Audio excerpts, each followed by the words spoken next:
On est nombreux, Ah ouais, on est super nombreux ce soir. on est chaud. Il va y avoir un PSG Barça de folie demain. On est là, C'est frère. l'équipe All Panam SG, comme tous les lundis. 21h, 22h minimum. Bonsoir à tous. Bonsoir à tous. C'est Pat Bonsoir. d'All Panam qui vient vous présenter ce soir l'émission All Panam SG avec à mes côtés Authentique. Oui, bonsoir. Et aujourd'hui, on a beaucoup de monde au téléphone et par Skype. Gabi m'a fait un faux bond aujourd'hui.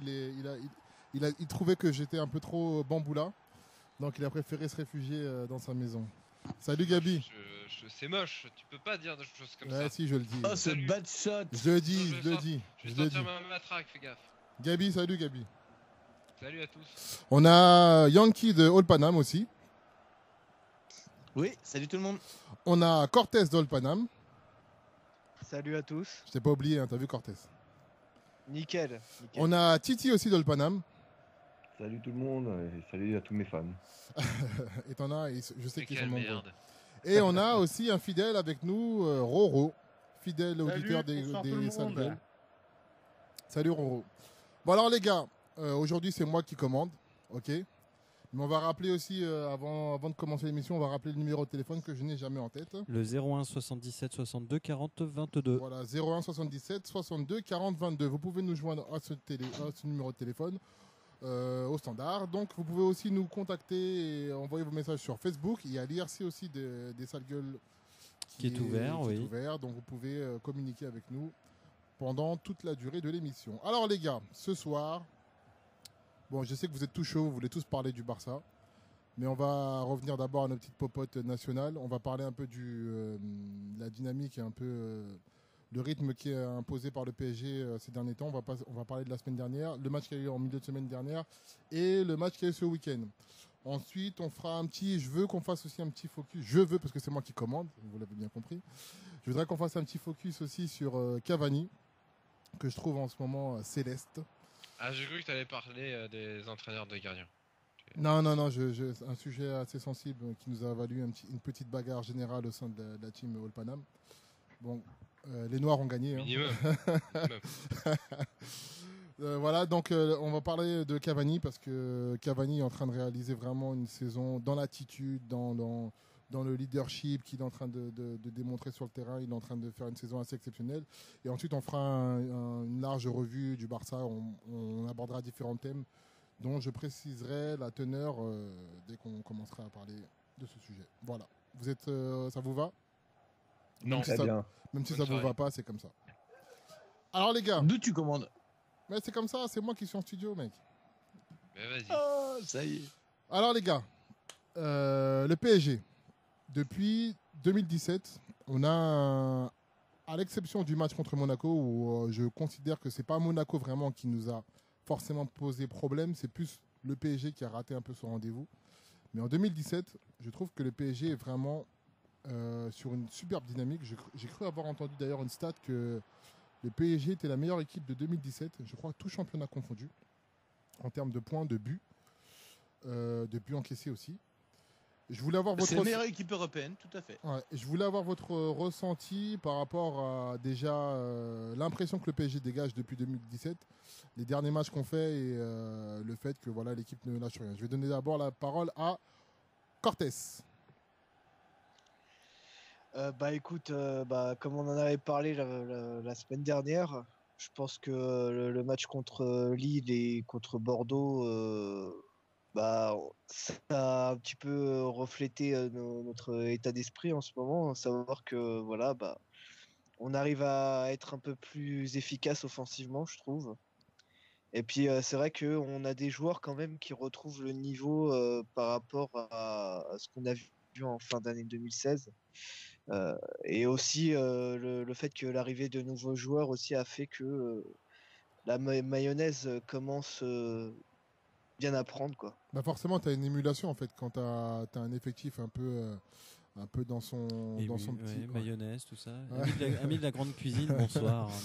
Voilà, T'as un effectif un peu exactement. dans son fauteuil et c'est vrai que tu as des. Par exemple, on va le citer, hein, Di Maria, depuis que Draxler est arrivé au club, C'est un autre homme. Alors après, il y a plein de choses qui peuvent expliquer. Il y a l'intersaison, il était peut-être un petit peu fatigué, peut-être des vacances un peu courtes, donc c'est pas forcément évident de reprendre Non, de l'effet reprendre la Draxler, saison. il est quand même. Mais le fait est que depuis que fabuleux, Draxler est quand même, là, c'est- et non, non. Là, celui-là, tu peux pas le tromper, tu peux tromper personne.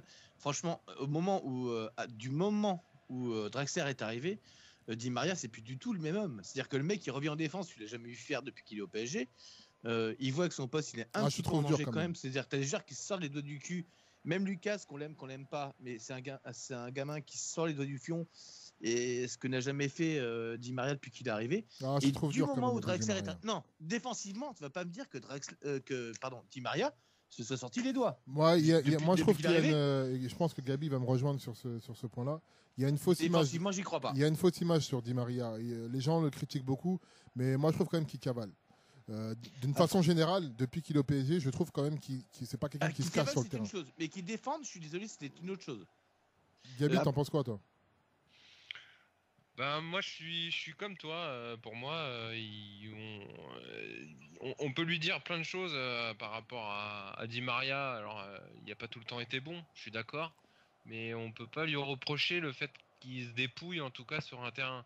Le nombre de fois où on en a parlé, où notamment je me souviens que le mec continue à cavaler alors qu'il avait 70 minutes dans les pattes et un mec comme Ben Arfa qui arrivait et il avait 2 mètres de retard sur Ben Arfa et sur le pressing il arrive à en avoir 2 d'avance après.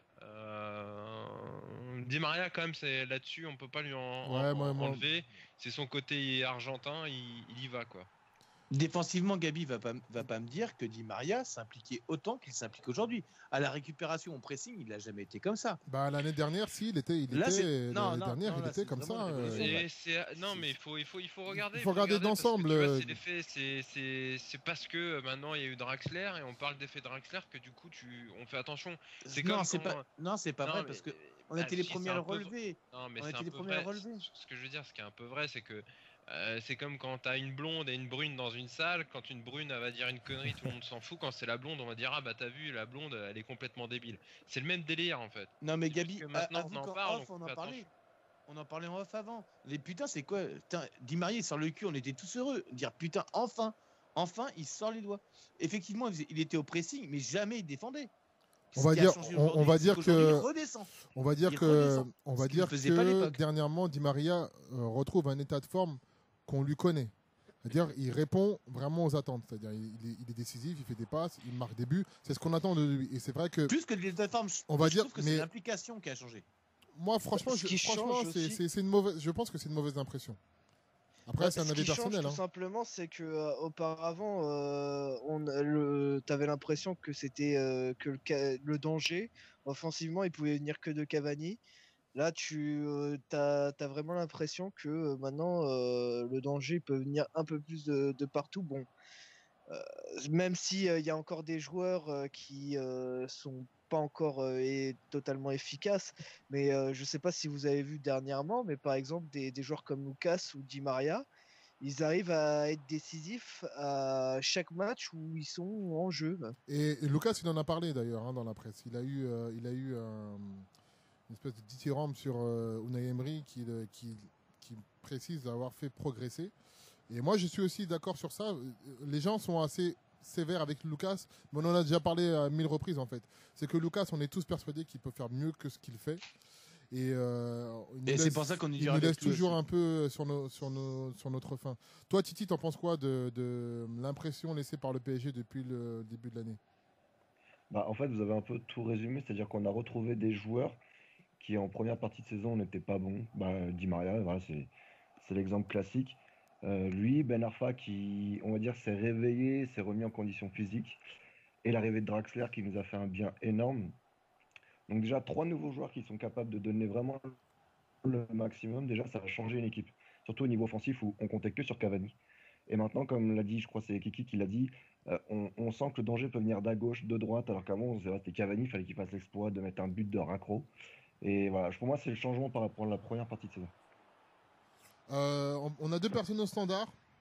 On va essayer de communiquer avec ces 2 étrangers. Qui êtes-vous? Déclinez votre identité. Allô, bonjour. Oui. Fred. Bonjour. T'as l'air essoufflé, Fred. Tu t'as couru ou quoi? Pardon? T'as l'air essoufflé, tu as couru? Non. Je vous écoute assez souvent. Mais Ouais. j'ai jamais eu l'occasion de vous appeler. Voilà, t'es bienvenu à toi. Ah, désolé, Bah, hein, c'est un comment bizutage, faire c'est pour Pat contrer qui la présente pour ton MSN? appel.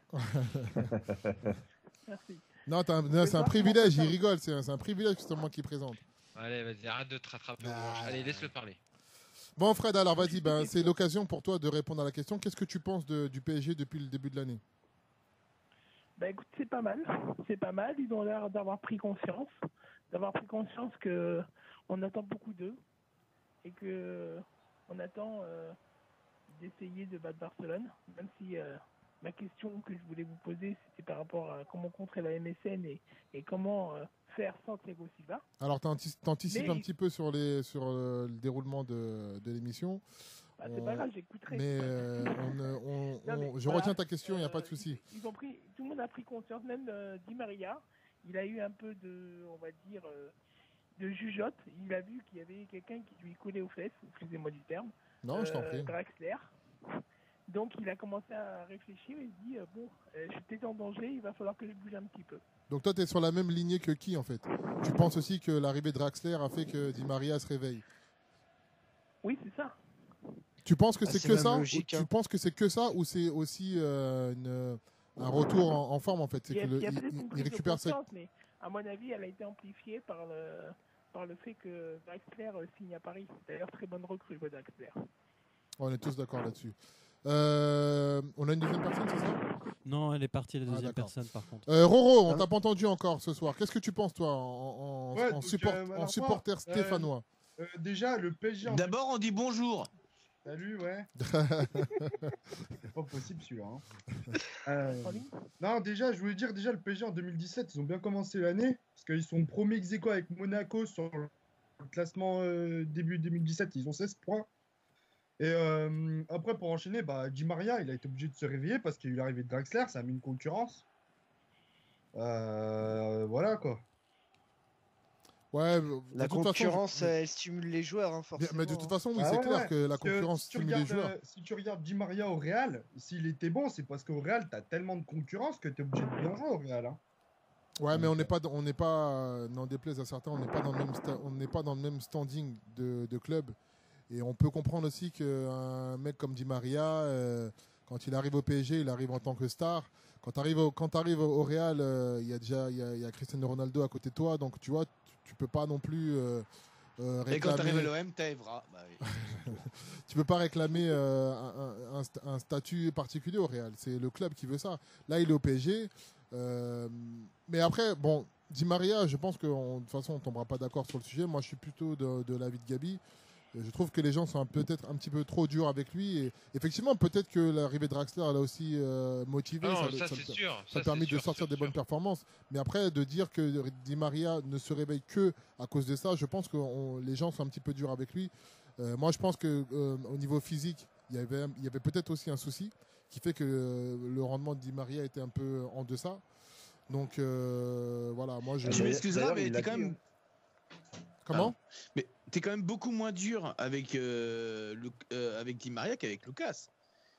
Parce que Lucas, c'est pas le même, c'est pas Non, c'est parce que Lucas est prometteur, donc machin. Mais Di Maria, on l'a pas payé le même Ouais, prix mais que bon, Lucas. non, attends. Mais par contre, il était peut-être un petit peu temps qu'il se Attends, réveille. Et on effectivement, va pas faire comme par les contre, supporters de monsieur l'OM qui qui veut regardent absolument notre qu'il budget. et qui va. Non mais pas, tu m'excuseras. Mais à partir du moment où tu as un monsieur qui va absolument piocher son pion et qui va partir en perso parce que elle se dit bah tiens, si je l'ai pas marqué, le public va pas m'aimer. Et puis tant que je l'ai pas marqué, bah ça va pas le faire. Il va tenter, il va faire de la merde en barre pendant 80 minutes, mais ça va déranger personne parce que Di Maria aura tenté.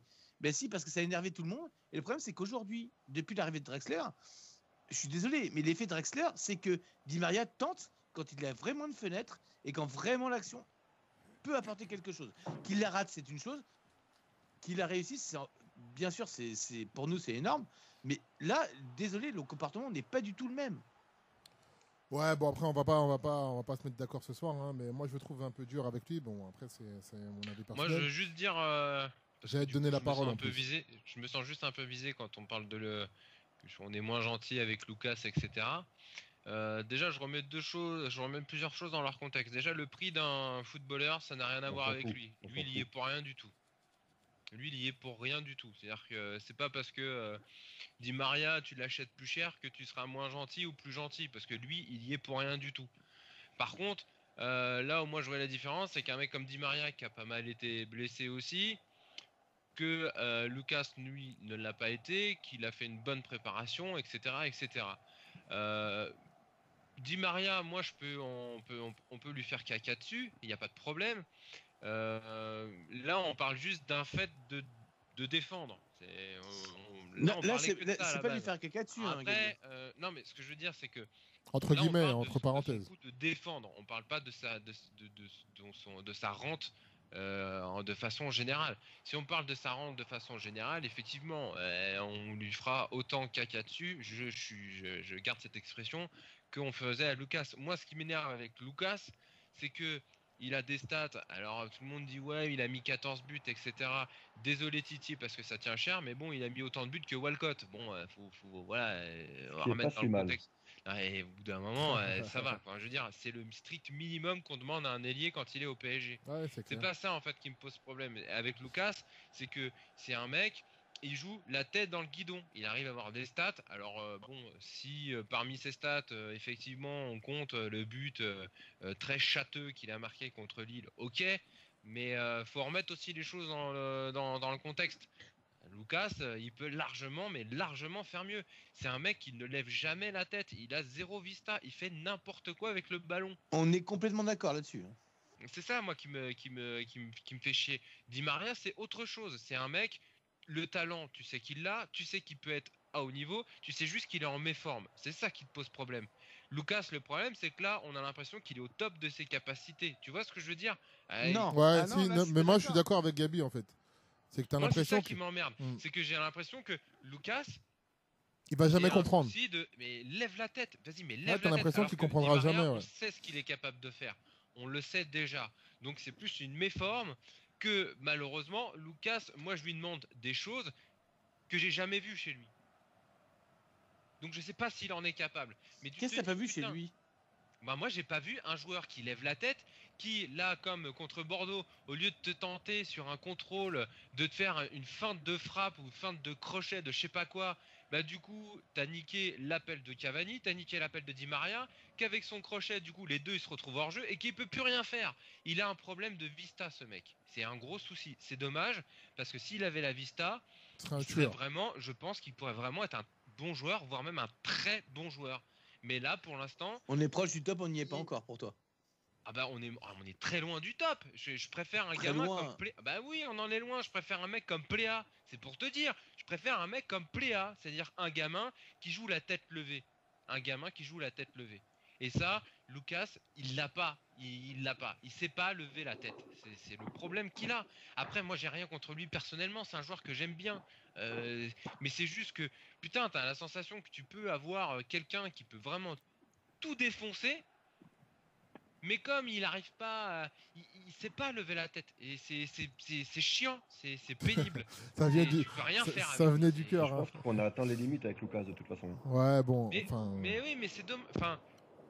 Bon, c'est pas grave, les gars. On va pas faire notre soirée sur Lucas. Si, on va faire notre soirée dessus. Je vais faire ma soirée dessus. Non, par contre, je vais vous demander, comme on était sur le rendement un peu du Paris Saint-Germain depuis début 2017. Je vais vous demander à chacun, on va pas la faire un peu à la Pierre Ménez, mais je vais vous demander un peu à chacun vos tops, en fait, vos top 3 de l'effectif depuis le début de l'année. Je commence par Gabi, vas-y, t'as été chaud. Non, fais les autres, je réfléchis. Ok, Titi Top 3 sur l'année de 2017, on est d'accord hein. Ouais, sur 2017, ouais. Je pense que le premier qui me vient, c'est Draxler, quoi qu'il arrive, un super recrue. Ouais. Ensuite, pour souligner la défense, Marquinhos. Ouais, c'est vrai qu'il est très bon en ce moment. Voilà, exactement. Et puis, Cavani. Il n'y a rien à dire sur lui. En flop, malheureusement, ça me fait mal au cœur, mais Areola. J'ai pas demandé les flops. Kurzawa et C'est pas de sa faute, hein, c'est l'entraîneur des gardiens. Non, oui. On va pas revenir là-dessus, mais voilà, Areola, ça reste. Ouais, c'est dommage. Bon, alors pour enchaîner, on va enchaîner avec qui? Je veux juste vos tops, les gars, je veux pas de flop. Titi, il était parti. Ah non, c'est les deux. Non, je veux juste vos tops, je m'en fous des flops. Parce que... En top, premier top, effectivement, Cavani. Là, il n'y a même pas photo. Il y a un seul top pour l'instant sur le club, c'est Cavani. Qui plante quoi qu'il arrive à chaque match, et vu ses stats du moment, tu peux lui enlever. Je verrais Draxler effectivement comme Titi parce que c'est la recrue qui nous a apporté un nouveau souffle, et aujourd'hui qui fait qu'on doute. Si on regarde bien toutes les confs, tous les réseaux sociaux aujourd'hui, Draxler fait l'unanimité, et alors que on voyait aujourd'hui à l'OM, Payet machin, on voit la une de l'équipe, Paris fait-il un bon choix? L'effet Payet, chacun dans vos gueules, merci, puis merci, en même temps Draxler vous emmerde, ça c'est cadeau à l'équipe. Et le dernier top pour moi aujourd'hui serait Kimpembe qui est vraiment prometteur et qui me plaît bien. Il y a le mec qui veut se rassurer parce que non, mais c'est mignon. Il fallait que je mette un Titi, quoi qu'il arrive, il fallait que j'en mette un. Bon, alors je refais le questionnaire, les gars. Je veux vos tops sans argument. Vous me donnez vos tops sans me dire pourquoi. Donc Kimpembe. Voilà. Et après dans les flops, désolé, je le mets. Et je mets Areola. Vous êtes relou. Et oui, je le fais. Déon. Non, désolé, c'est pour Gabi. Et alors par contre, si t'as du monde derrière toi, Fred, au téléphone, ça va pas trop le faire. Ouais. Ok, sur ce, voilà, c'est cadeau. Cortez. Donc Déon. Cortez, top sans argument, s'il te plaît. On va voir s'il y a un élève discipliné. Cavani, forcément. Je mettrais Verratti aussi pour ce qu'il fait.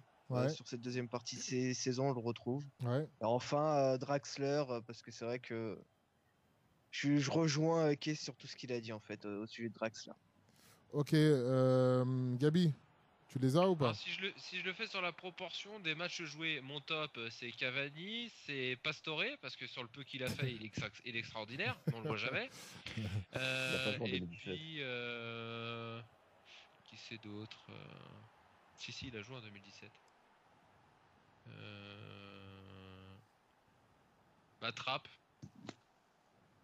Ouais, bravo. Ouais. Il reste qui? Il reste Roro?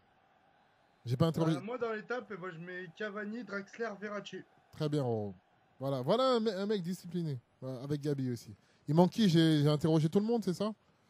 Ouais, on a perdu Fred, et il y a eu une petite manipulation standard qui fait qu'on l'a perdu. Je suis désolé. Fred, on te souhaite une bonne soirée. Ok les gars, c'est une super transition. Vous avez pratiquement tous cité Cavani. C'est le moment pour moi de faire un petit focus sur Edinson Cavani, qui est en train vraiment de réaliser une saison de malade mental. Et c'est pas assez souligné pour moi au niveau de la presse. Mais ce mec-là, il a pleinement assumé le leadership qui a été laissé au niveau de l'attaque par Ibra. Même si c'est pas la même personnalité, on va dire d'impact sur le collectif, c'est pas la même chose, mais il est présent tout le temps. Il a eu un début de saison un peu compliqué où tout le monde lui est tombé dessus. Et partout. Mais je trouve que Cavani il est en train de faire une saison vraiment exceptionnelle. Alors quand Paoletta est parti du PSG, on se demandait que ça allait être compliqué pour nous de trouver un attaquant. Eh ben pour moi, je vais peut-être en choquer certains, mais moi, le niveau de Cavani aujourd'hui, le jour où ce mec-là sera plus là, ou sera plus au niveau, je peux vous assurer qu'on va galérer. Pour trouver un attaquant, un numéro 9 de ce calibre-là, ce mec-là, pour moi, il fait vraiment partie du top mondial. Il n'y a pas beaucoup d'attaquants qui sont meilleurs que lui, mais ce mec-là, il est extraordinaire. Il est extraordinaire dans son attitude. De par son jeu, je te rejoins complètement. Dans son non-renoncement. Et ce qu'on oublie de dire, c'est que par rapport à Paoletta était beaucoup moins défensif que lui. Ouais, c'est ça, c'est que Cavani, en plus de ça, à côté de ça, il te colle une espèce de grinta comportementale. C'est le mec, il est partout sur le terrain, il lâche rien. Après, il y a des petits trucs qui, des fois, c'est un peu too much quand il sort à 2 minutes de la fin du match et qu'il râle, il n'est pas content de sortir, c'est un peu voilà quoi. Mais sinon, à ce niveau-là, je trouve que Cavani, vraiment, il mérite vraiment des éloges de la part des supporters parisiens, mais aussi de la presse. C'est vraiment, quand tu regardes, quand tu décortiques ses buts, c'est des vrais buts d'avancement comme t'en vois pas dans tant d'équipes que ça en fait. Non, mais bien sûr. Mais par contre, quand tu vois, effectivement, c'est un mec qui est impliqué partout. Et je suis désolé, Paoletta, je l'adore. Mais voilà, c'est un de nos tops qu'on n'ait jamais eu au même stade que Rai, Valdo, Valdés. Enfin voilà, c'est vraiment parti. Ça fait partie des mythes du PSG. Cavani vient de les rejoindre comme Ibra l'avait rejoint quand même. L'air de rien, on aura beau dire ce qu'on veut sur Ibra. Ibra, la semaine dernière, on l'a pas, on est mort. Je suis désolé. Hein. On n'a pas le même écart si on n'a pas Ibra l'année dernière. Je pense pas qu'on finisse la saison aussi sereinement qu'on l'aurait fini. Mais par contre, je pense que si on n'avait pas eu Ibra, on n'aurait pas fait la Ligue des Champions qu'on a fait. Après, c'est un avis personnel, mais Gabi, je sais pas ce que tu en penses, mais moi, j'allais justement demander à Gabi, qu'est-ce que tu en penses toi je sais que tu l'adores aussi, Cavani. Et je voulais avoir un peu ce que tu penses en fait de l'avis général, pas forcément du nombre de buts, mais ce qu'il te dégage en fait. Bah écoute, déjà sur le coup effectivement, si on n'a pas Zlatan l'année dernière, on est mort. Si on n'a pas Cavani cette année, on est mort. Mais c'est normal, c'est le lot des grands joueurs. De toute façon, ils sont aussi là pour ça. Voilà, t'as de grandes chances d'être mort. Bah, c'est le cadeau donné quoi. Si le Portugal n'a pas Ronaldo à l'Euro, bah ils sont morts. Donc non, si Ronaldo se blesse pas, ils ont pas l'Euro en fait. Ouais, oui, mais ils sont même pas à l'Euro du tout. Ouais, c'est clair. C'est surtout ça. Ouais. Mais après, juste par rapport à Paoletta que j'aime beaucoup. Hein, après, effectivement, on peut dire oui, il aurait pu partir, il aurait pu aller dans un autre club que le PSG, etc., etc. Mais t'en as un qui a quand même qui joue avec Lucas, Di Maria, Verratti, etc. Quand l'autre se tapait Roten, Sankaré, Maradiane, Everton Santos, Loris Arnaud. Oui, donc, c'est bon. Là, je te rejoins, mais par contre, je nuance un peu ce que tu es en train de dire parce que, en fait, on n'est pas dans le même niveau d'ambition. C'est pas les mêmes ambitions non plus. Donc, forcément, c'est normal que le PSG entoure Cavani de joueurs un peu plus doués. Non, bien sûr, je suis entièrement d'accord. Mais c'est juste que, tu vois, juste pour remettre dans non, bien sûr, moi, loin de moi l'idée de cracher sur Paoletta. Paoletta, c'est un tueur. Hein. C'est vraiment comme le mec s'implique, quoi, par rapport à l'application. Paoletta s'impliquait, d'accord. Mais Paoletta, je trouve, et je pense que tu me rejoins là-dessus, Paoletta s'appliquait beaucoup moins en défense que ne s'applique Cavani aujourd'hui. Non, moi je rentre pas dans... Moi, la différence, comment je la vois, c'est que, et comme on disait avec le stagiaire la semaine dernière, c'est que Paoletta, il a ce côté, quand tu penses Paoletta, tu penses PSG. De par son personnage, Cavani fait beaucoup plus détaché. Il fait moins je suis le PSG, je représente le PSG, etc. Cavani, c'est un grand attaquant du PSG, mais t'as pas ce côté sentimental qu'on pouvait avoir avec Paoletta. Ouais, mais là, ça rejoint aussi ce que tu dis. Mais c'est un joueur c'est un neuf extraordinaire. Ça rejoint aussi ce que tu dis dans le fait qu'il est entouré par d'autres grands joueurs, tu vois. Et quand tu as plein de grands joueurs à côté de toi, c'est difficile après de rassembler sur toi seul l'identité d'un club. Tu vois, tu as Thiago Silva, tu as Thiago Motta, tu as Verratti, donc tu peux disperser l'identité du club sur plusieurs joueurs quand tu as plusieurs joueurs de grand talent dans ton effectif. On a une personne au standard. On est aussi sur le moment où le PSG et Paoletta Yankee, on a une personne au standard. Il y avait vraiment les ultras et qu'aujourd'hui on n'a plus. Enfin, on commence à le revoir avec aujourd'hui. Ibra n'a pas eu cette chance d'avoir les ultras aujourd'hui. Le Cup qui revient, Ibra ne l'a pas eu. Mais l'air de rien, ça apporte beaucoup de choses. Ouais. Non, mais même, si on compare Zlatan, mais Zlatan, il aurait pu rester 50 ans, que ça aurait été la même chose. Zlatan, il était là, qu'il aime le PSG. On a une personne au standard, les gars. Excusez-moi de vous interrompre. Zlatan, c'était pas un mec qui. Mais c'est fou, c'est fou. On va le couper. Hein. On va le couper. On a une personne de Gabi. Allô? Ouais, c'est pour ça que j'arrête. Ouais, c'est toujours Fred. Ah, Fred, ça y est, t'as fait partir ta famille autour de toi? Ouais, désolé. Parce que c'était le bazar. Titi, qu'est-ce que t'en penses, toi, Cavani? Moi, Cavani, je le juge uniquement, oui et non, sur ses buts. Qu'on dit, ouais, il revient défendre, tout ça. Moi un 9, pour moi, c'est pas sur ça que je vais juger, c'est vraiment sur le nombre de buts. Et en début de saison, j'étais un des premiers à lui reprocher qu'il lui fallait 15 occasions pour mettre un but. Et on voit là depuis 6 mois que la plupart du temps, sur sa première occasion, ça fait but. Et donc du coup, on va dire que je retourne ma veste, mais Cavani, c'est exceptionnel en ce moment. Y a rien les buts qui te marquent à Bordeaux, c'est juste des trucs c'est des buts d'avant-centre, quoi. C'est des voilà, avant-centres exactement. de Et c'est haut sur niveau. ça qu'on juge. Moi, je m'en fous qu'il fasse des roulettes, même si c'est moi, je beau suis à voir, pareil, c'est vrai. je suis d'accord avec toi. Mais je veux qu'il marque sur une occasion. S'il a une occasion dans le match, je veux qu'il la mette. Et c'est vraiment ce qu'on lui a reproché quand c'était contre Chelsea, les années précédentes, tout ça. C'est un neuf doit marquer le but sur le peu d'occasions qu'il a. Voilà. Ok, et là, actuellement, c'est ce qu'il fait. On va s'arrêter un petit peu. Cortez, qu'est-ce que t'en penses, toi? On va faire rapidement parce qu'on va parler de Barça après. Ouais, moi je rejoins un petit peu Titi. C'est vrai qu'à une touche de balle, Cavani, au niveau des attaquants, c'est vraiment l'un des meilleurs. Quand il arrive à être adroit comme ça, en touchant à peine une fois la balle. Après, j'ai l'impression quand il touche un peu plus, il cogite un peu plus, donc c'est un peu plus compliqué. Mais c'est vrai que ce qu'il propose en ce moment, c'est nickel. Et puis, on le voit pas trop rater ses occasions en ce moment. C'est vraiment quand il se les procure et il est efficace, quoi. Roro, qu'est-ce que t'en penses, le Stéphanois? C'est mieux que c'est mieux que Nonanrou, hein. C'est l'un des meilleurs au monde. Cavani, c'est l'un des meilleurs au monde. Et de toute façon, quand il arrive à numéro 9, ça va toujours rater des occasions.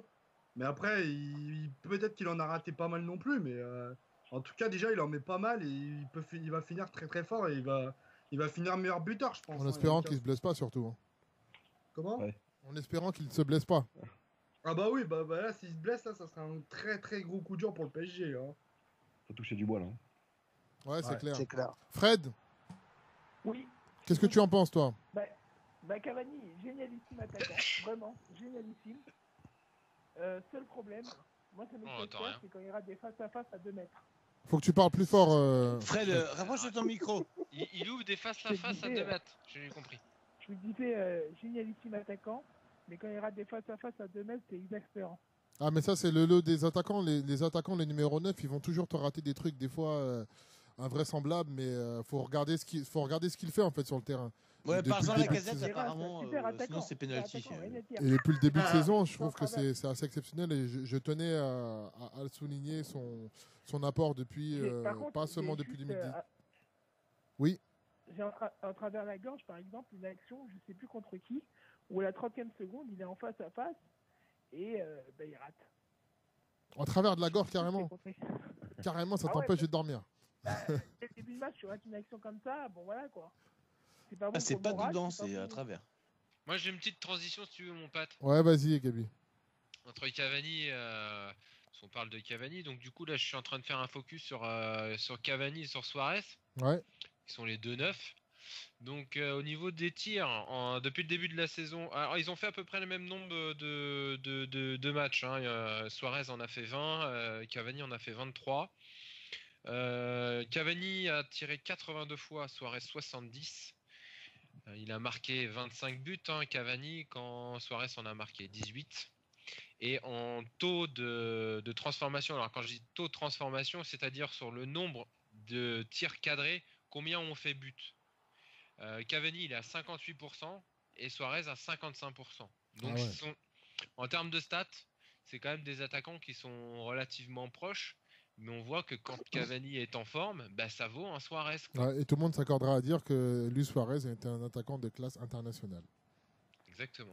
Ou Cavani, le meilleur attaquant du monde. Et c'est une super transition, mon Gabi, et j'en attendais pas moins de toi. Il nous reste une demi-heure, les gars. On va parler de PSG-Barça, ce gros match qui nous attend demain. Alors, avant de décortiquer un peu l'avant-match, je vais vous demander à chacun quel est le meilleur souvenir que vous ayez des PSG-Barça. Fred. 1995, Victor au Parc, 2-1 avec le but de Guérin. Je suis avec toi, Fred. Moi aussi, c'est mon meilleur souvenir des confrontations PSG-Barça. Kiki. Il peut pas y en avoir beaucoup, d'ailleurs. Il y en a eu ces derniers temps. Hein. Oui. Kiki. Moi, c'est le même souvenir, mais c'était qu'effectivement, les confrontations au Parc, où tu te dis, effectivement, même je vais dire l'élimination par le Barça. C'est un bon souvenir parce que j'ai vu un PSG combatif. Laquelle Lequel, le 1-1 fait éliminer que... Avec Ancelotti. Ouais, avec Ancelotti, et que tu te retrouves à la fin du match et dire putain, je suis fier de mon équipe. On s'est fait sortir comme des merdes. Enfin, on s'est fait sortir comme des merdes. Soit c'est voilà le ressenti, mais tu dis on s'est fait sortir, mais putain, ils ont tout donné. Et là, j'étais fier de mon équipe. Et l'air de rien, on se fait sortir par une équipe qui est victorieuse. D'ailleurs, je crois bien à la fin, si je me trompe pas. Non. Mais non, ils perdent. Non, ils se font dégager comme des riens par le Bayern. Ils se prennent fessées, ouais. 2 fessées. Mais ce qui fait que quand même, enfin, par rapport à ce que j'ai pu voir du match, en fait, j'étais quand même fier de mon équipe parce qu'elle s'est bien battue.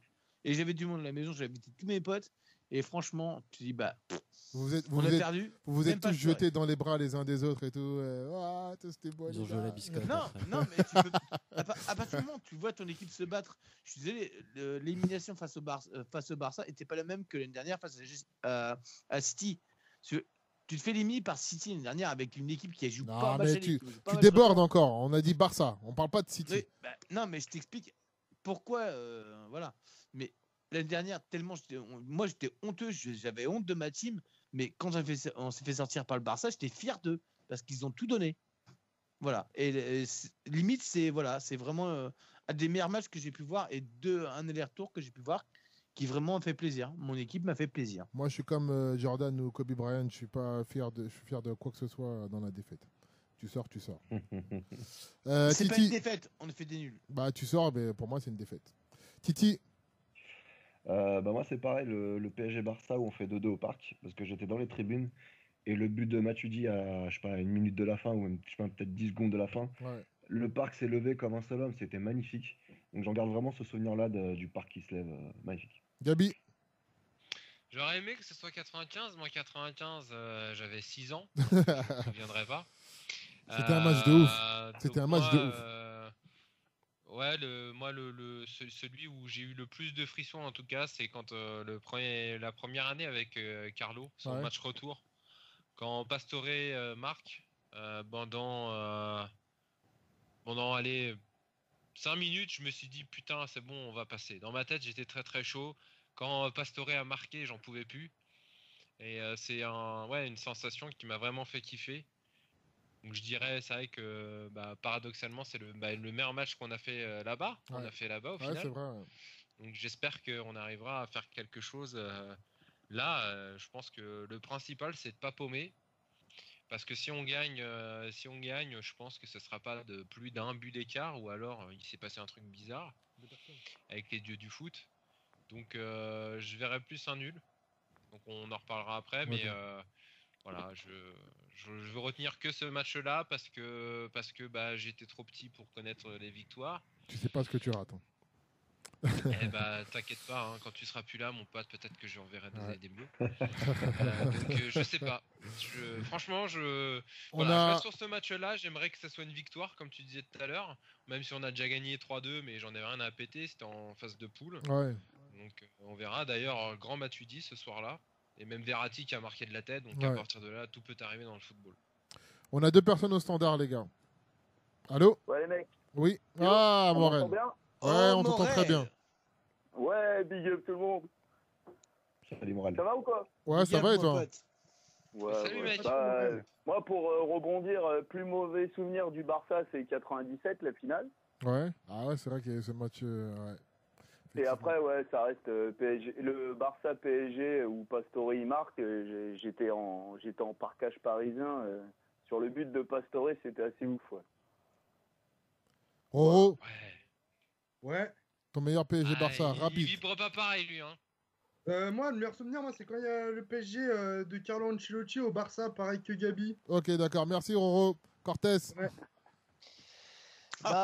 Même si Gabi il s'en fout un petit peu de ce match de poule, moi je retiendrai quand même l'état d'esprit dans ce match-là et surtout le sauvetage de Marquinhos et la hargne qu'il a montré. J'espère qu'on aura des joueurs comme ça, avec cette même motivation demain. Ouais. Et voilà. Donc on verra comment ça se passe, on en parlera tout à l'heure de tout ça. Ok, et moi, parce que c'est moi qui commande, je donne mon meilleur PSG Barça. Mon meilleur PSG Barça, le mec a vraiment un gros complexe. Ah, c'est ça, mon gars.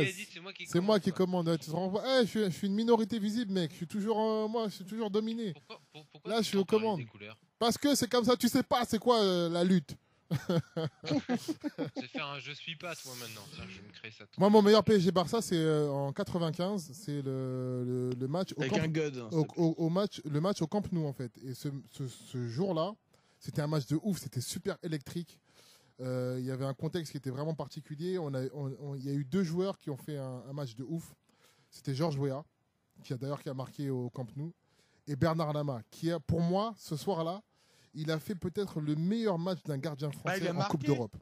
Ouais, Weah, il avait marqué. Et Lama, ce soir-là, il était infranchissable. Ça a frappé de tous les côtés au niveau Barça. Le mec, il a tout arrêté. Ça a fait 1-1, il en a pris un, mais il a tout arrêté. C'était Gilles Bourges, son entraîneur ? C'était 2-1. Ah, ok. Le mec, je vous jure, le gars, il était énorme. Lama, ce soir-là, je me suis dit, punaise, mais le PSG a le meilleur gardien du monde dans son effectif. Donc voilà, on va continuer les gars. Maintenant, on va parler un peu plus tactique, technique. L'important, c'est les 3 points, tout ça. Question simple que je vais vous poser. Comment faire déjouer le Barça ? Alors, je m'explique. Comment tu peux faire déjouer le Barça sachant que... Que 9-4, c'est le Barça, déjà. 9-4, c'est le Barça. Oh, la référence. Il faut se dire que... Dans ta gueule. Vu l'effectif que tu as en face, et il n'y a personne qui arrive à faire ça, tu vas forcément te prendre des banderilles. Ça va attaquer, ils vont avoir des opportunités. Donc j'aimerais avoir un peu votre ressentiment. Je demandais un peu à Morel ce qu'il en pense. Toi, comment on peut faire déjouer cette équipe, sachant que voilà, ça va être compliqué et que en face tu as Messi, Neymar, Suarez et Iniesta. Ouais. Moi, pour juste un petit mot comme ça, pour vraiment déjouer le Barça cette saison, pour les avoir un peu regardés là, ces derniers temps. Le Barça, si on regarde leur défaite cette saison, c'était des équipes qui les prenaient vraiment au pressing et très très haut. Donc ils n'arrivaient pas à relancer tout ça. Donc en fait, il faudrait arriver à faire ça, mais ça va être un peu dur. On sait l'équipe type ou pas demain ? On sait qui c'est qui met ? Bah il y a des mauvaises nouvelles hein, parce qu'il y a Thiago Silva qui est forfait. Ouais, ça ouais, bon. Donc t'as Kimpembe. Le retour de Busquets et d'Iniesta, c'est aussi une mauvaise nouvelle. T'as Kimpembe qui va jouer dans l'axe probablement. Avec les risques. Pastore dans le groupe. Pastore est dans le groupe, ouais. Busquets, il est apte ? Ouais, Busquets, il est apte. Ouais, il est apte. Busquets. Et les mecs, ils sentent cheval, je sais pas ce qu'ils branlent, mais ils ont jamais de soucis avec ça. Pas de là-bas. Non, mais de toute façon, oui, on n'allait pas avoir de cadeau du Barça, fallait pas rêver. Hein. Même si les mecs étaient. On a surtout pas le même staff médical apparemment, puis on n'a pas les mêmes règles en France. Hein. Ah, je sais pas. Bah, de toute façon, après, c'est les règles de l'UEFA. Hein. C'est les règles de l'UEFA, c'est les mêmes règles. Ah, la petite cause illégale en fait. Et pour le match retour, Aurier, il aura le droit d'aller en Espagne ou pas ? Je sais pas. Il est con. Normalement, c'est bon, c'est Schengen. Tu peux y aller. Ah, ça va. Je vais demander à... Aurier, c'est quand même pas... Cortés, qu'est-ce que t'en penses, toi ? Comment tu penses qu'on peut déjouer un peu la tactique du Barça ? Ah, franchement, là, pour le coup, je vois pas comment, là. Hein, mais si un match de Ligue des Champions, on dit toujours ça passe par une grande prestation d'un gardien et aussi un grand match de nos attaquants. Donc, je sais que Barcelone, je pense que ils vont pas mal pousser quand même. Même si je pense que voilà, ça sera pas non plus comme comme au match retour où là ils vont être vraiment dominateurs. Ah oui, je pense que voilà, va falloir profiter des moindres espaces. Je pense que quand même il y a des points faibles dans cette équipe, surtout au niveau de la défense centrale. Surtout Mascherano, il est pas là demain. Bah ouais, il est forfait, hein, Mascherano. Il y aura des coups à jouer. Moi, j'ai vu un petit peu comment Emery jouait, par exemple. Il faisait jouer son équipe contre Bordeaux. J'ai vu qu'il testait pas mal les contre-attaques. Je pense que on va se retrouver un petit peu dans cette configuration-là. Dans ce cas de figure demain. Ouais, mais attention à ne pas rester trop acculé sur nos buts parce que eux, le Barça, contrairement à ce que nous on peut rencontrer en Ligue 1 avec des équipes regroupées, eux, ils savent jouer quand tu es regroupé dans tes 18 mètres. Le Barça est puni direct. Hein. C'est absolument pas le genre de tactique qu'il faut faire avec eux. Hein, parce qu'ils te tuent. Je suis en train de sortir les stats des deux équipes là. Ouais. Fred, qui plutôt Bah, fais Fred et puis je te parlerai parce que j'ai toutes les stats là, je suis en train de me faire mal aux yeux. Là. Yankee ou Fred? Les deux. Moi. Bah vas-y Fred. Donc je pense qu'il faut déjà bloquer la liaison milieu MSN. Parce que je pense que sans ballon du milieu, la MSN sera moins, sera moins attractive. Alors couper la liaison, ça va être compliqué. Hein. T'as deux. Couper la liaison, va falloir. T'as Iniesta et t'as Rakitic. Hein. Va falloir faut trouver les solutions pour les couper. Cette année, oh, t'inquiète pas, moi je suis sûr qu'il va sortir son match demain. Un pressing très fort, on les lâche pas pendant 90 minutes. Alors attention à la faute. Approche-toi de ton téléphone par contre, s'il te plaît. Le pressing, je suis ok, mais attention à ne pas être dans la limite comme l'Atlético a pu l'être là. C'est le dernier match qu'ils ont fait, parce que justement ils ont été au-delà de la limite. C'est-à-dire que tu peux mettre un pressing sur le Barça, mais il faut rester dans la maîtrise. Je ne sais pas si nous on a les joueurs qu'il faut pour mettre une pression pendant 90 minutes au Barça, de manière à ce que justement à faire déjouer leur plan de jeu. Non, c'est vrai que par rapport à l'effectif actuel, on n'a jamais vu Verratti cadrer Messi. On l'a jamais vu. Hein. Il y a que Blanc qui a réussi à pas le voir, mais qui l'a sorti d'ailleurs. Mais sur le principe, je suis quand même désolé. Verratti est dans le match demain, il sera là et il sera capable de cadrer Messi comme il l'a fait la dernière fois. Le Barça était muet. C'est pas Verratti qui va cadrer Messi. Hein. Mes couilles, pardon, excusez-moi. Mais si, je suis désolé, Pat. Il l'a fait. L'a fait. Mais demain ne rêve pas.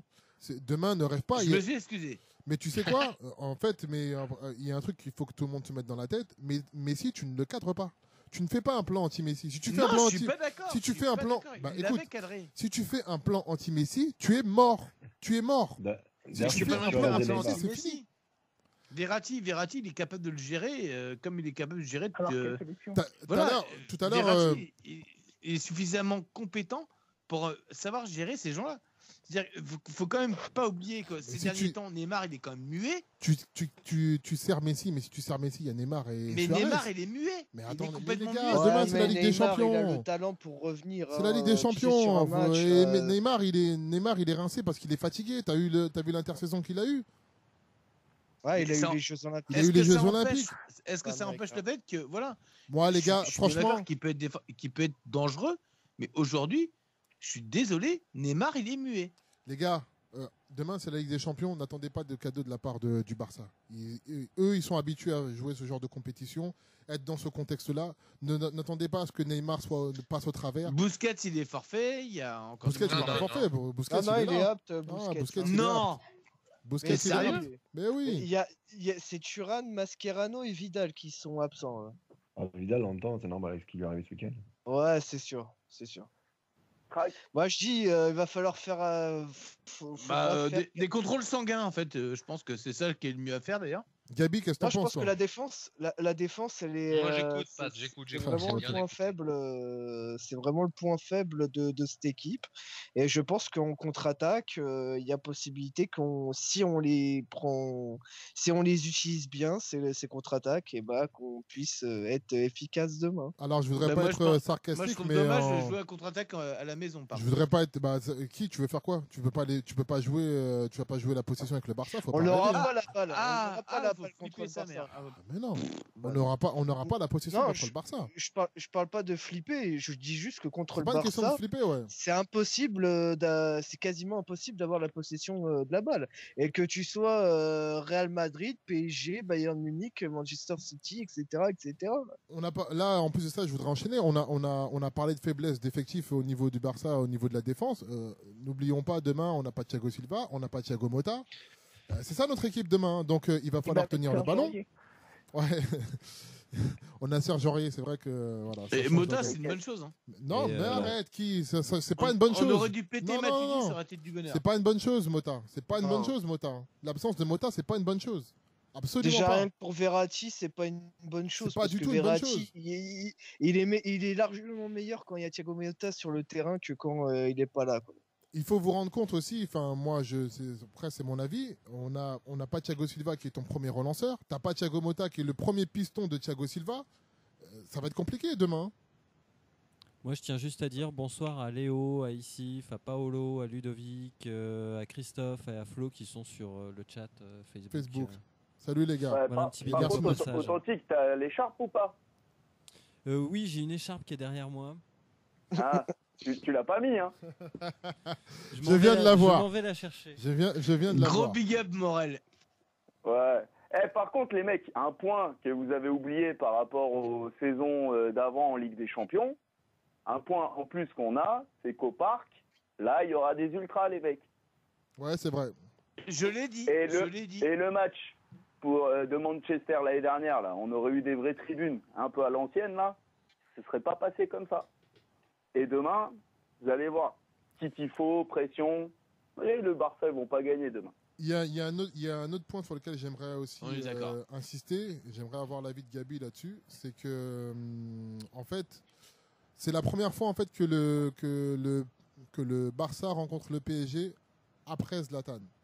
Ça veut dire qu'on avait un jeu qui était bien défini, tout le monde savait comment jouer Ibra, il redescendait, participait à la construction du jeu, il essayait c'était lui en fait le premier fer de lance de l'attaque. Demain, c'est un nouveau PSG en fait que le Barça va rencontrer avec une autre approche de ses phases offensives, notamment le rôle que Verratti peut tenir au milieu de terrain. Est-ce que ça peut pas jouer en notre faveur demain, sachant que voilà, c'est un peu une inconnue en fait pour le Barça. Qu'est-ce que t'en penses, Gabi? Bah si, carrément. J'aimerais que ce soit vrai. Sauf que je pense que le Barça fait aussi des vidéos. C'est pas les seuls, on n'est pas les seuls à le faire. Le seul truc, c'est qu'on a une palette qu'on n'avait pas avant. C'est que maintenant, quand on joue en contre, on joue bien en contre. La différence, elle est là aussi. C'est-à-dire qu'avant, où tu jouais en contre et que tu avais potentiellement un mec comme Cavani qui devait construire tes contres, parce que quand tu es sur une aile, potentiellement, tu es créateur. Ouais. Bah, on avait beaucoup moins de création qu'on l'a aujourd'hui. Et on a beaucoup plus, on a la possibilité d'avoir un mec, notre neuf, si tu dois jouer en contre, qui va être un véritable premier défenseur et qui peut potentiellement et défendre, récupérer la balle derrière, mais aussi être à la fin et de planter le but. La différence, elle est là par rapport à l'équipe d'avant. Juste, j'ai regardé un petit peu les Donc stats. tu me rejoins en fait. Ouais, moi je pense non, après, voilà, on a plus de chance au niveau de la palette. On a une meilleure, je trouve, on a une palette qui, pour faire chier le Barça, attention, je parle bien pour faire chier le Barça, qui est un peu plus complète. Alors on est moins bon du coup dans la possession de balles, etc. qu'on pouvait l'être avant, mais on a une palette un petit peu plus large. Au niveau offensif. Je pense que, voilà, d'un point de vue offensif, je pense qu'on est un peu plus équilibré, c'est un peu plus homogène. Maintenant, je t'ai dit, j'ai cherché les stats. On a plus ou moins les mêmes stats que le Barça.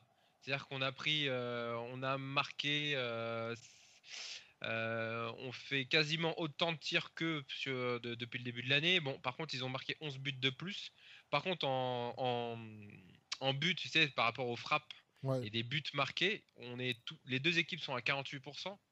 Donc on est pareil, on fait plus de passes, on a plus de passes réussies, on fait beaucoup plus d'interceptions défensives par contre, et on a pris autant de buts. Les deux équipes ont pris autant de buts. Mais tu vois le fait sachant que le Barça a 3 matchs de moins que le PSG en Ligue 1, en championnat.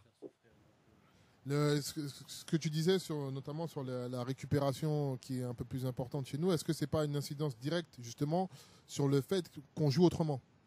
C'est-à-dire qu'on est moins dans la préparation d'offensive qu'on pouvait l'être les saisons précédentes. Ouais. Par contre, moi aussi, je suis d'accord avec toi dans le sens où, à mon avis, on peut pas jouer comme l'Atlético. On n'a pas les joueurs. Enfin, je me vois pas du tout. Je pense qu'on n'a pas les joueurs pour. Moi, je me vois, tu vas faire un pressing haut. La dernière fois que j'ai vraiment vu le PSG faire ça, c'était contre Nice. Les mecs en 2 passes, ils ont réussi à nous enrhumer quand même. Donc si tu fais ça contre le Barça, t'es mort. J'aime bien. J'ai rien contre Cyprien, hein, mais Cyprien, c'est pas Iniesta quoi. Enfin, tu vois. Et donc j'ai un peu peur si on fait un pressing très haut, qu'on se fasse complètement bouffer dans nos dos. Moi, je pense aussi. Ouais. Moi, je m'attends plus à ce qu'on a fait contre Monaco, c'est-à-dire on joue bas, mais à partir d'une certaine distance. Là, on va faire un pressing qui va être assez chaud, mais sur une courte distance pour resserrer au maximum les lignes. Tu vois ce que je veux dire? Ouais, je suis d'accord avec toi. Je pense qu'un pressing haut, on va le faire 20 minutes, quoi. Mais et encore, il faut pas qu'on se fasse bouffer dans le dos. Parce que moi, je vous dis, pour moi, le match référence là-dessus, si on a fait un pressing haut, pourquoi c'est le match référence? Parce que Nice joue quand même pas trop mal au ballon. Regardez ce match-là si jamais vous voulez vous rassurer ou vous faire peur avant demain, je ne sais pas. Mais quand on essayait d'aller au pressing, quand Nice commençait à faire une ou deux passes, techniquement, quand on a une équipe qui est relativement bonne, on se faisait prendre dans le dos. Donc moi, je vois plus un pressing, mais resserré, vraiment sur les dernières lignes, avec vraiment en essayant de jouer le contre. On va essayer de jouer le contre, parce que de toute façon, le Barcelone ne va pas nous laisser le ballon, c'est dans leur gène, ils vont essayer d'avoir le ballon. Donc on va enchaîner moi j'ai quand même un peu d'espoir, et puis il faut pas oublier qu'on n'a pas Thiago Silva non plus. Ouais, donc si on n'a pas Thiago Silva, va falloir qu'on prenne un petit peu moins de risques en jouant haut. Tout à fait. Donc je pense que ça va jouer, hein, à mon avis. Après voilà, je pense qu'il a plus de bouteilles que nous, notre ami Emery, et c'est un Espagnol. Je pense qu'il a aussi Ouais, et puis en plus de ça, il connaît le Barça par cœur. Voilà, il a cette acuité en plus par rapport à nous, heureusement, parce que il n'a jamais gagné. Hein. Mais je voulais avoir l'avis de Titi. Quoi, toi, enchaîner un petit peu sur les blessures, le fait que Silva soit blessé, Mota soit absent, on va avoir sûrement Kimpembe qui va jouer dans l'axe. Est-ce que ça te fait peur, toi? Oui. Ouais, il y a une question sur Facebook qui est intéressante. Il y a une idée sur le nombre d'ultras présents demain. Ah, faut demander à Morel. Morel, tu sais ça? D'habitude, il y en a 200. Pour Monaco, ils en ont laissé rentrer un peu plus. Je ne sais pas pour demain. Ouais, il y en aura 300, 400. Mais bon, c'est le genre de match où généralement les mecs en tribune s'excitent un peu. Hein. Ouais. Juste une question. Oui, Fred. Pourquoi Kimpembe? Je pense qu'il est trop jeune pour pouvoir jouer. Je pense que c'est pas. Il faut pas le mettre dans ce match. Et tu veux mettre qui? Aurier? Aurier et Marquinhos avec Maxwell et de l'autre côté Meunier. Moi, je pense que Aurier, c'est un gros risque de mettre Aurier dans après, l'avantage, c'est que tu n'as pas besoin d'avoir un mec qui est très fort au jeu de tête. Parce qu'avec les 3 nains que tu as devant, tu as quand même très peu de chances de te manger des choses comme ça. Quoi. Ouais. Tu peux même jouer avec. Comment il s'appelait le Chilien là, c'est Vidal? Vidal. Arturo Vidal. Non, c'est pas Vidal. Celui qui jouait. Merde, putain, j'ai un trou là. Sanchez? Non, pas Sanchez. C'est lui qui jouait, tu sais, qui avait joué dans leur défense là, qui était normalement c'est un milieu, et il avait joué défenseur central avec l'équipe du Chili, je crois. Gary Medel. Voilà, Gary Medel, qui fait quand même 1m2. Donc contre une équipe comme ça, bon, tu pourrais mettre Maxwell, mais c'est franchement dangereux, hein, parce que qui dit mettre Maxwell, ça veut dire mettre Kurzawa sur un côté. Alors déjà que si on a Aurier contre Messi, on va se marrer. Alors si en plus on a Kurzawa contre Neymar, autant leur donner des points tout de suite, quoi.